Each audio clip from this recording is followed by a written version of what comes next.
वैसे इसमें संजीव जी, मैं यही सवाल आपसे पूछा था कि क्या भारतीय जनता पार्टी डिलिमिटेशन के जरिए भी वहां पर कुछ खेल कर रही है क्या? क्योंकि जो डिलिमिटेशन है वो उन इलाकों में ज्यादा किया गया है, या वहां पर सीटों को मर्ज ज्यादा किया गया है जहां पर विपक्षी पार्टियों की जीत हुई थी, और जहां पर भारतीय जनता पार्टी को लग रहा है कि ये तो हमारा बिल्कुल ही हमारे पक्ष का है, वहां पर थोड़े बहुत चेंजेस करके उसको खत्म कर दिया गया। हाँ, जैसे मैं बताऊं, बिल्कुल सही कर रहे आप।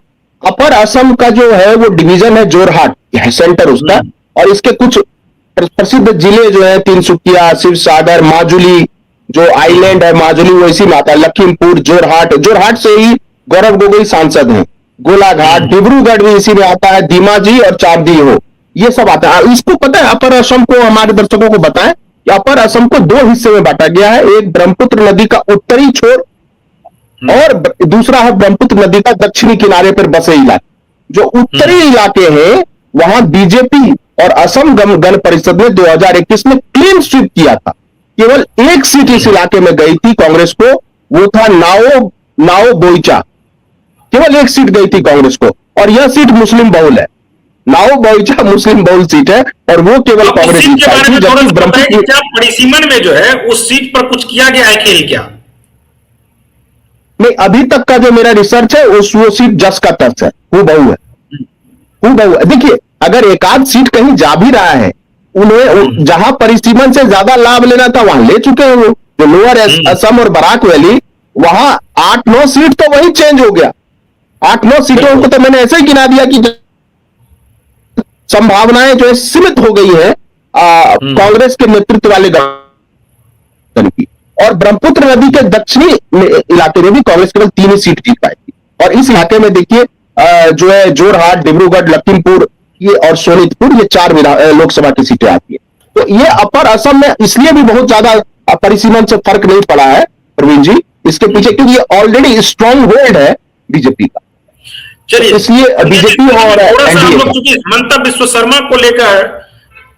शर्मा को लेकर लोग ज्यादातर मतलब ये रहते हैं कि उनकी सीट पर क्या होगा। तो वो एक सीट है जो जालुकबाड़ी सीट है, उसके बारे में हम लोग थोड़ा सा चर्चा कर लेंगे, उसके बाद इस डिबेट को हम लोग आज यहीं पर खत्म करेंगे, कल आएंगे किसी और मुद्दे के साथ। तो जालुकबाड़ी में, और आज हम एक वीडियो भी दिखाएंगे खास करके हेमंता बिस्व शर्मा की, कि वहां पर वो किस प्रकार से पॉपुलर है।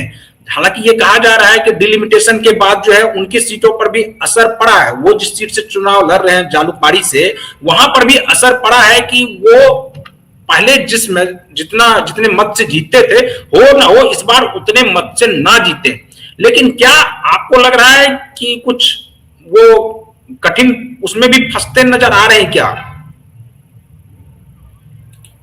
नहीं, मुझे नहीं लगता कि वो कठिन परिस्थितियों में फंसते आ रहे हैं। देखिए, जो बड़े नेता हैं, मैं थोड़ा सा बताऊं कि वैसे तो हेमंता बिस्व शर्मा और उनके जो सपोर्टर्स हैं उनका ये कहना है कि इस बार मार्जिन हम बढ़ा देंगे जालुकबाड़ी से जीत का।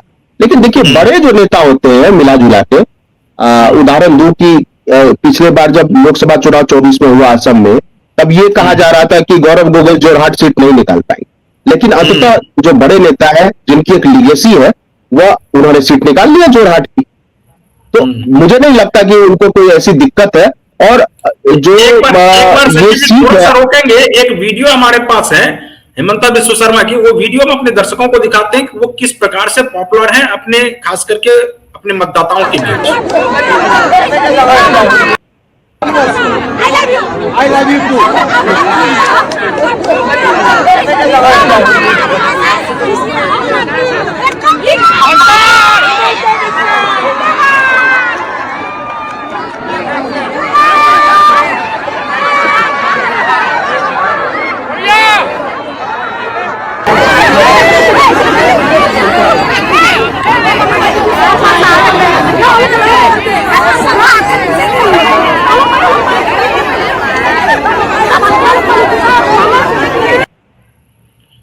तो संजीव जी, ये जो वीडियो है खास करके हेमंता बिस्व शर्मा की, ये तो खैर पूरे असम के लिए है कि असम की जनता के बीच वो कितने पॉपुलर हैं। वो अपने सीट पर कितने पॉपुलर है इसका अंदाजा तो इससे लगेगा कि वो कितने मार्जिन से जीत कर आते हैं। हाँ देखिए, मैं कुछ बताना चाहता हूं। देखिए, जब पहला प्रोग्राम हमने असम पे किया था, पहला एपिसोड, तब मैंने बताया था कि ट्राइबल्स वुमेन में बहुत ज्यादा लोकप्रिय है हिमंता विश्व शर्मा। कोई उनको भैया कहता है, कोई उनको मामा कहता है। कम उम्र की बच्चियां, लड़कियां उनको मामा कहती हैं और ज्यादा उम्र की उनको भैया कहती हैं। तो ये बताया था कि मर्दों से ज्यादा महिलाओं में ज्यादा लोकप्रिय है आदिवासी समाज में हिमंता विश्व शर्मा। तो वो चीज इस तस्वीर से भी, इस वीडियो से भी झलकती है। अब मैं बताऊं कि पिछली बार जो है लगभग 1 लाख वोट से जीते थे हिमंता विश्व शर्मा। 1 लाख वोट जीते थे। 2011 में 45,000 वोट से जीते थे। 2006 में 24,000 वोटों से जीते थे और 2001 में 12,000 वोटों से जीते। तो पहला चुनाव हालांकि हार गए थे वो 12,000 वोटों से। तो मुझे नहीं लगता कि इतना बड़ा नेता और इतना पॉपुलर नेता, चाहे वो मान लीजिए कि बहुतों के लिए कोई, हर लीडर हर किसी के लिए लोकप्रिय नहीं होता, प्रिय नहीं होता। हो सकता है किसी के लिए उतने पसंदीदा ना हो, लेकिन इस बात से इनकार नहीं किया जा सकता कि उनकी लोकप्रियता है असम के लोगों में। और जालुकबारी में पिछली बार वो 1 लाख वोटों से जीते। और निश्चित रूप से देखिए, जब वो सीट का आखिरी सवाल संजीव जी आपसे लेंगे, एक आखिरी सवाल, क्योंकि हम लोगों का जो पिछला डिबेट था उसमें एक हमारे दर्शक कमेंट कर रहे थे कि जो खास करके हम लोगों ने उसको उठाया था वो शायद सुन नहीं पाए थे, तो एक बार फिर से हमारे दर्शकों को के लिए बता दीजिए कि वो कह रहे थे कि हमारे मुद्दे को उठाइए, यानी चाय बागान में जो श्रमिक काम करते हैं उनके मुद्दे को वो कह रहे थे कि आप अपने डिबेट में उन मुद्दों को भी शामिल कीजिए। हालांकि हम लोग पिछले उसमें भी लिए थे, लेकिन इसके बारे में भी क्या चाय बागान श्रमिकों के बारे में सरकार कुछ सोच रही है क्या? नहीं, देखिए, चाय बागान श्रमिकों के बारे में तो हमने डिटेल चर्चा की थी। अगर हो सके तो उसका एक चंक अलग से काट के पूरा लगाया जा सकता है, जिसमें मैंने पूरा बताया था कि उनकी आबादी पूरे असम की 17% है और एसटी का दर्जा मेरे हिसाब से देखिए कि चाहे लाख विवाद हो, लेकिन जो व्यक्ति, जो हमारे आदिवासी भाई बंधु बहना जो 19वीं सदी में असम लाए गए बंगाल से, तत्कालीन बंगाल जो था वो बिहार भी था, उड़ीसा भी, और छत्तीसगढ़ से, सब जगह से जो आदिवासी लाए गए, 19वीं सदी बीत गई, यानी 100 साल, 20वीं सदी बीत गई, 100 साल और जोड़ लीजिए, 200 साल, और ये 225-226 साल जो फैमिली वहां रह गई, आप उसको एसटी का दर्जा क्यों नहीं दे? सवाल तो ये हो।